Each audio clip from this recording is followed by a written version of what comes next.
Let me ask you something that might sound obvious, but if you're an e-commerce store that made 50 grand of profit last month, can you just transfer that money from your personal account and call it a day? If you said yes, or if you're doing exactly that right now, this video might save you from a very expensive mistake. I'm Matt Byrne, I'm a chartered accountant and the director of Day One Advisory. We work specifically with e-commerce businesses, helping them get their financials sorted and their tax strategies right. And here's what I see all the time. Successful e-commerce business owners who've built amazing businesses. They're doing 6, maybe 7 figures in revenue, but they're paying way more tax than they need to because nobody ever explained to them how to actually pay themselves properly from their company structure. So in the next few minutes, I'm going to break down the 3 ways that you can pay yourself from your e-commerce company, when to use each method, and how to structure it. Now, before we get into the 3 methods, let me explain why this specifically matters for e-commerce businesses. When you set up a company structure, and if you're doing any serious volume, you should be in a company, that company is completely separate legal entity. The money sitting in your business bank account, it belongs to the company, not to you personally. I know that sounds weird because you built the business, you're doing all of the work,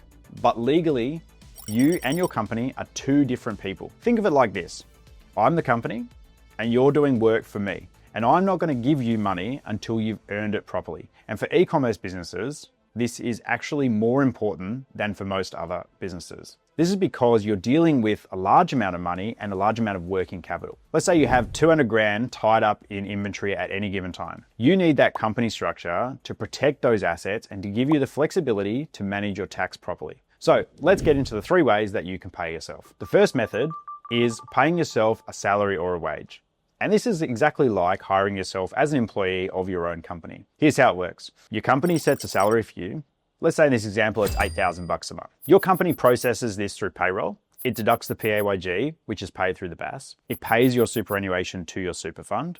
And then it pays you the net amount. At tax time, you declare this salary on your personal tax return. And because you've already paid tax through the year via the PAYG, you might not owe anything extra, or you might even get a small refund. From the company's perspective, your salary is a tax deductible expense. So if your e-commerce business made 200 grand in profit and you paid yourself $96,000 in wage, the company only pays tax on 104 grand. Now, when does this make sense for e-commerce owners? First, if you need predictable cash flow personally, like if you've got a mortgage or school fees or just regular personal expenses, having a set salary means you know exactly how much is coming into your bank account each month, regardless of whether your business has a good month or a slow month. And second, it's simple from a tax perspective. The downside with this method though, is that if you're in a high tax bracket, because you've got a big wage, you might want to manage the amount of wage so that it's still tax effective. The second method is paying yourself through dividends. Now, dividends are payments to shareholders from the company's profits. So your company makes a profit, pays tax on that profit, and then distributes what's left over to you as the shareholder. So let's say your e-commerce business did 100 grand in profit. The company's going to pay 25% tax on that,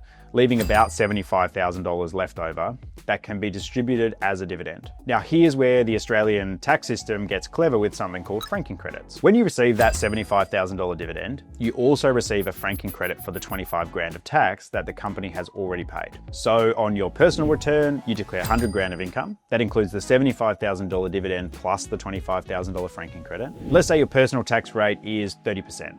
So you would owe the ATO 30 grand in tax, but you've already got that 25 grand franking credit. So you only need to pay an extra $5,000 when you lodge your return. If your personal tax rate is lower than the 25%, maybe you've got other deductions or maybe your spouse doesn't work, you might actually get a refund. This is why dividends can offer greater flexibility than salaries, particularly if your structure is set up with a trust as the shareholder. In this scenario, you have the ability to distribute the dividends in a way that suits your overall tax position rather than being locked into fixed salary payments. The third method is taking a loan from your company, and this one requires some careful consideration because of the compliance requirements involved. A company loan is exactly what it sounds like. The company lends you money that you're required to pay back. Unlike a salary or a dividend, this money does not count as income in your personal return, provided that it meets certain ATO requirements. Here's the scenario. You pay 20 grand for a family holiday. You think, the company's got the cash, I'll just transfer it across and I'll pay it back later. But here's where it gets tricky. If the loan isn't structured correctly, the ATO can decide it's not actually a loan at all. Instead, they'll treat it as an unfranked dividend, which means that you'll pay tax on your full marginal tax rate on the money with no franking credit to offset it. This is governed by Division 7A, the ATO's anti-avoidance rule that prevents company owners from accessing profits as tax-free loans. For a loan to be legitimate in the eyes of the ATO, you need 1. A written agreement, 2. Interest charged at the ATO's benchmark rate, and you need minimum repayments made each year on the loan. The loan must be repaid within 7 years, or sometimes 25 if it's secured by a mortgage. Miss any of these requirements and you could face significant tax consequences. Given the complexity and the compliance costs involved, loans are typically only worthwhile in specific situations, such as property purchases where the longer repayment terms can make commercial sense. Now, if you're thinking, okay, Matt, I understand these 3 options, but which one's actually the best for my e-commerce business? That is the right question to ask. The reality is there's no one-size-fits-all approach because it depends on your personal circumstances, your business cash flow, and your tax situation. But here's what we typically see works best for e-commerce clients. Most of the time, it's not about choosing one method, it's about combining them strategically to optimize your overall tax position. Here's an approach that often works well. You might pay yourself a salary that covers your essential living expenses. Let's say that's 135 grand. That keeps you in the 30% tax bracket. Then, if you need additional funds and the business has retained profits available, you could consider taking those as dividends. You could take it one step further and distribute the extra funds as dividends through a trust structure. You can split those dividends between you and your spouse. Suddenly, you're both paying tax at lower rates instead of pushing one person into the higher tax bracket. But before you restructure how you pay yourself, there's a few things to think about. First, what do you actually need to live on? If you've got fixed expenses like mortgage payments, school fees, regular bills, you need to ensure that you're paying yourself enough to cover those consistently. Second, what's your business cash flow like?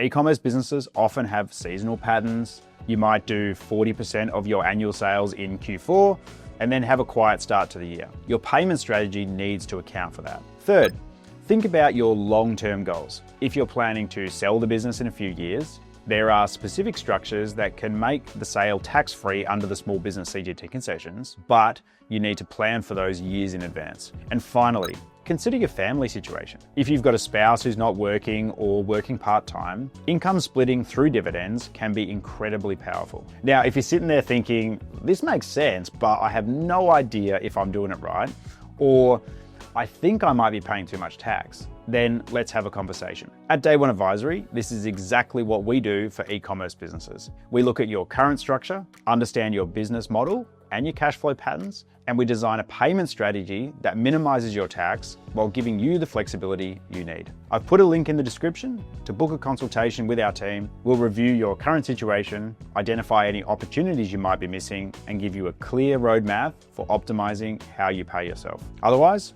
I'll see you in the next one.